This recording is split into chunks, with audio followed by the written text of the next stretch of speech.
Hello বন্ধুরা, আজকে তোমাদের সঙ্গে কোনো ভিডিও নিয়ে আসিনি। আজকে এসেছি খুবই একটু মর্মান্তিক দুঃখজনক ঘটনা। তো আলপনা রুবির যে ব্লগে সে যে বোনটা আছে আলপনা বলে, তার কয়েকদিন আগে আমি ভিডিও দেখেছি। ওর মা আর আলপনা মিলে দুজনে মিলে ভিডিও করেছিল।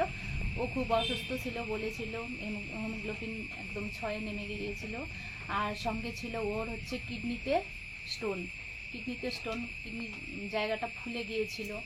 তো তখন আমরা ভিডিও দেখেছি, কিন্তু ভাবিনি যে এত সিরিয়াস। কিন্তু আজকে আমি ফেসবুকে একটা পোস্ট দেখেছি যে ও মারা গিয়েছে, খুবই কষ্টকর। তো হচ্ছে আমরাও ইউটিউবার, ও ইউটিউবার ছিল, তো আমরা একই প্রফেশনে আছি যেহেতু, তার জন্য ওকে আমাদের একটু আমাদের অন্তরস্থল থেকে ওকে একটু ভালোবাসা শ্রদ্ধা জানানো আমাদের কর্তব্য।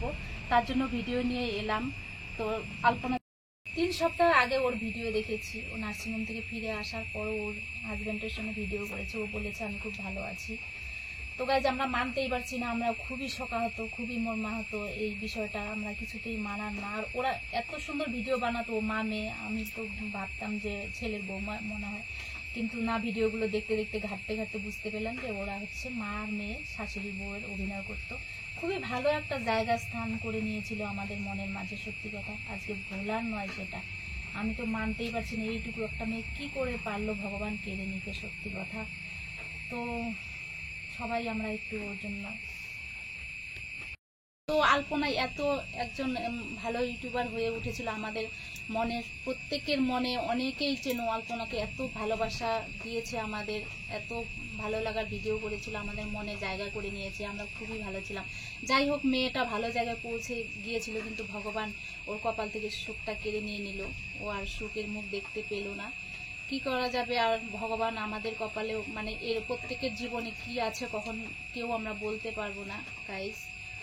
তো খুবই দুঃখ, খুবই কষ্ট মনে ভিতরে আমাদের প্রত্যেকেরই আজকের দিনটায়। এইটুকু বয়স, কত বয়স হবে এই মেয়েটার? 24 থেকে 25 বছর হয়তো বা হবে, আমি আইডিয়া করে বলছি আর কি। এরকমই হবে। ভগবান কি এইটুকু ওর জীবনে আয়ু দিয়ে পাঠিয়েছিল? ভগবান, তুমি এইটুকু আয়ু দিয়ে একটা মেয়ের জীবনটা এরকম ছাড়খাড় করে দিলে ভগবান, এটা মানার কোনো কিছু আসছে না আমার ভেতরে, মানতেই পারছি না, সত্যি কথা। তো আমরা একটু আলপনার জন্য আমরা একটু প্রার্থনা করি, আলপনা যেখানেই থাকুক ও ভালো থাকুক।